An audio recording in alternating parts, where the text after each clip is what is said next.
Hi guys, today I will be showing you how I sculpted this realistic Malaysian giant long-legged Katydid, Arachnacris corporalis.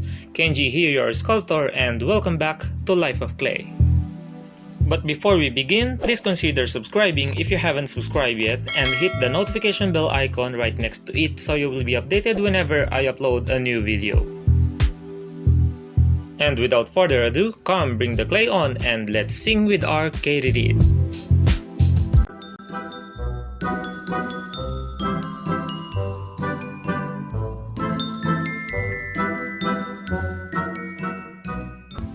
And as my usual first step, I begin by drawing a quick sketch of our Katydid.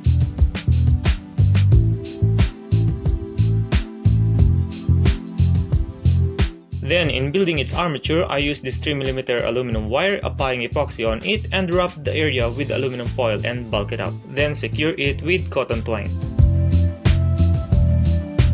And once cured, let's pre-cover it with an opaque type of clay for its base. Roughen its surface using a toothbrush, then bake it for 20 minutes. We can now begin sculpting its abdomen. First, I apply liquid polymer clay on the surface. Then cover the top section with medium green colored translucent clay. Yes, all the clay I will be using for the rest of this sculpture is all translucent clay, which are tinted with different hues of green. Then I create grooves to separate each segment, adding thin noodle of lighter green colored clay on each groove, imitating the separation of each target. Flatten and blend them in.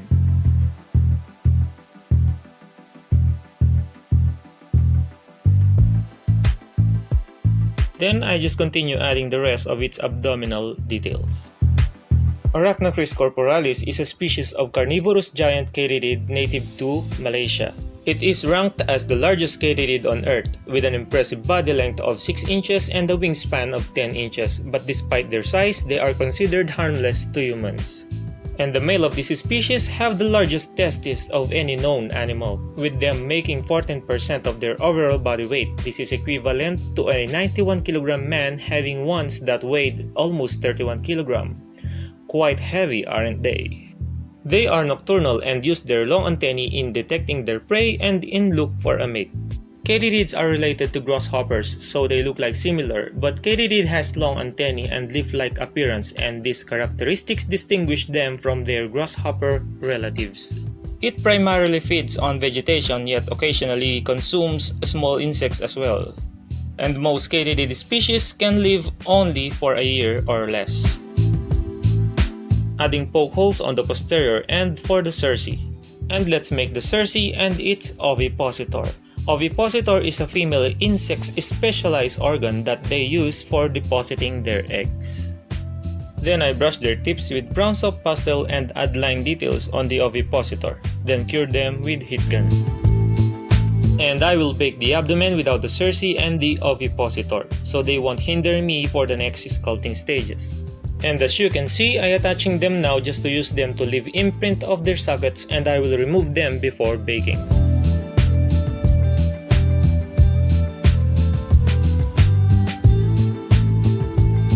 Now let's sculpt its thorax. I also apply liquid polymer clay on it and cover it with a thin sheer of light yellow-green colored clay.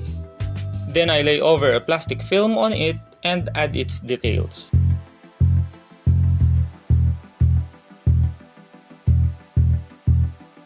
Now I add its trochanter.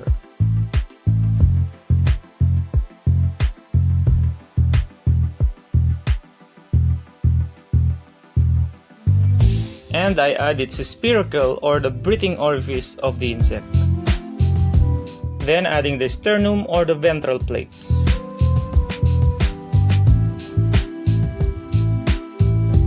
And then adding its protergum or its collar-like carapace. Shape it out and add details on it.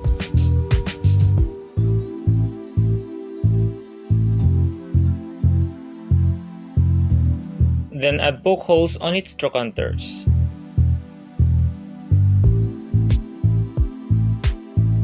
And then brush it with alcohol to smooth out and cure it. Now let's add those thoracic spines on both sides. I stick small noodle of clay and I blend them in, and then cut, shape, and make them pointy. And after that, I brushed them with brown soap pastel and cure it again with heat gun. We can now sculpt its wings, and in doing so, I will be using my air dry clay for this tricky job, forming a tapered base shape of the Katydid wings, and this will be our support during the sculpting of its wings. After shaping it, I let it cure overnight. And we can now cover it with a thin sheet of light yellow-green colored clay, pressing it gently to make it adhere to the air dry clay surface as much as possible, and so to keep the sheet of clay steady. Trim off the excess and shape it out. Now let's add those line details of its leaf-like wings. And you know why they are called Katydid? Because the noise they make was thought to sound like Katydid, Katydidn't, repeated over and over, just like how other animal names created through imitation of the sound they produce. And Katydid is also ranked as the loudest insect in the world, having the sound levels around 110 decibels, comparable to that of a power saw. And they produce their sound through stridulation of their hindwings. During the day, they remain motionless and use their body shape, twig-like legs, and leaf-like appearance to blend in with its habitat extremely effectively. And though it possesses large wings, it rarely chooses to fly, and despite the size of its legs, it also rarely jumps either.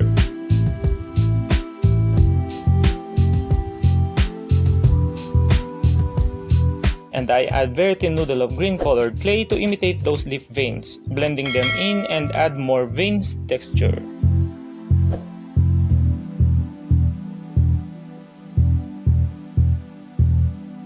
And after that, I brushed the humpy part of its wings near its protergum with brown soft pastel. And then brush the top portion of the wings with green soft pastel, moving downward to create gradient. And we can now cure it with heat gun. And once completely cold, I pry the wings off the air dry clay base very carefully.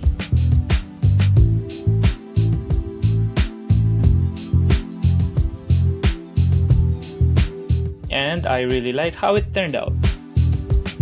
And it's time to break the silence, I mean the air dry clay, and wash the remaining clay off with water. We can now proceed in sculpting its head. I apply liquid polymer clay on the filler and pre-cover it with a pinch of clay, and then cure it. And once cooled down, I cover it with a thin sheet of light yellow-green colored clay and start shaping it out. And then I trim off the lower part and change it with whiter green colored clay for its mandibles. Then I continue shaping it and add more details.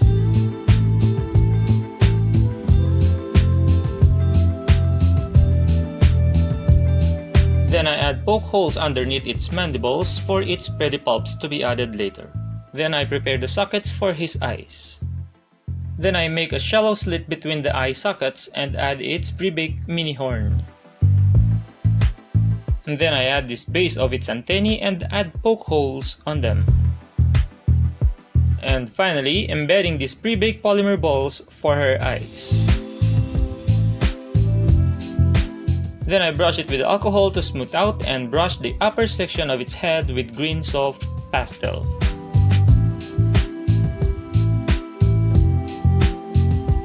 We can now attach her cerci and its ovipositor, applying liquid polymer clay on the sockets and shaping out the seam with small piece of clay.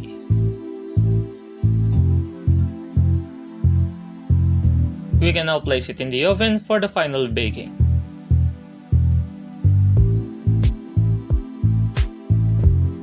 Meanwhile, let's make the pedipalps out of this flattened two-toned clay by cutting 4 pieces of thin strips and then roll them out thinly.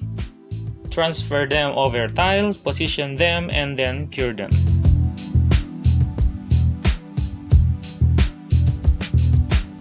Now the baking is done and completely cooled down, we can now drill all the poke holes.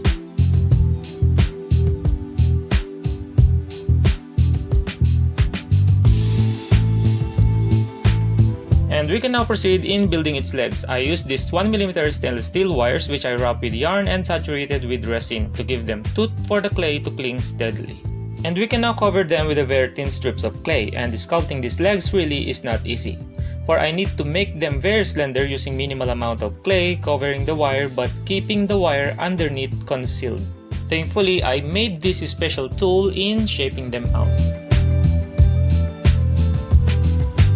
Then adding the joint details of its leg.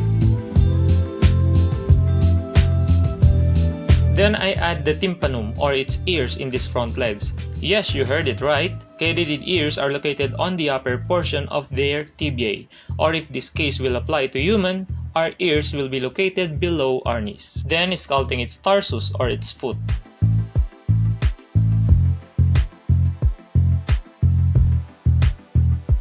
Next, I apply a thin coat of liquid polymer clay on the surface of the legs and attach those series of tiny spines. Yes, this is a tedious job indeed, but I know that the result worth the effort.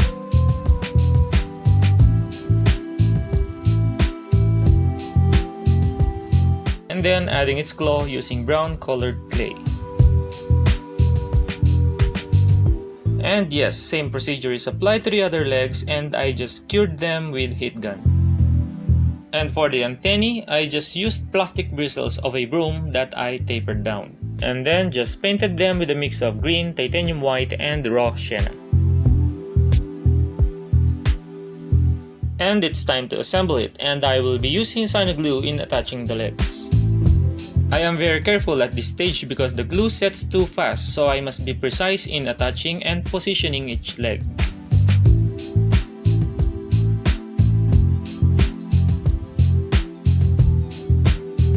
And I also attached the antennae and the wings.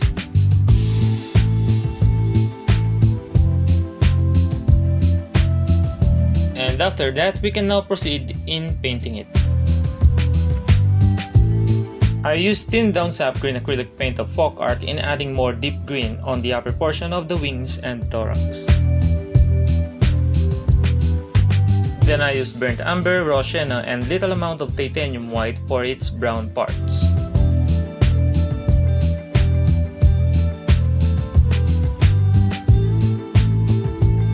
And I used pure black for the tip of the spines, ovipositor, mandibles, and eyes. And to make it more realistic, using the mentioned earth tone paints, I painted the posterior end of its wings to imitate the rotting coloration.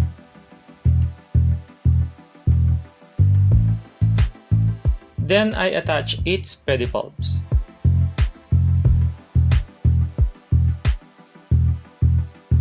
And we can now seal it with satin varnish.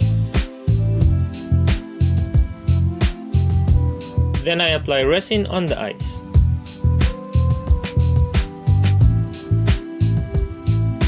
So what can you say about it, guys? Please leave your comments in the comment section down below so I may know your thoughts. Alright? And that's it, our Malaysian giant Katydid is finally done. Hope you enjoyed the whole process and may you find this sculpting video informative and useful. And please don't forget to like it and share it with your friends. And you can also follow me on my other social media accounts, and I added their links in the description box down below. And also don't forget to subscribe and hit that notification bell icon so you will be updated whenever I upload a new video.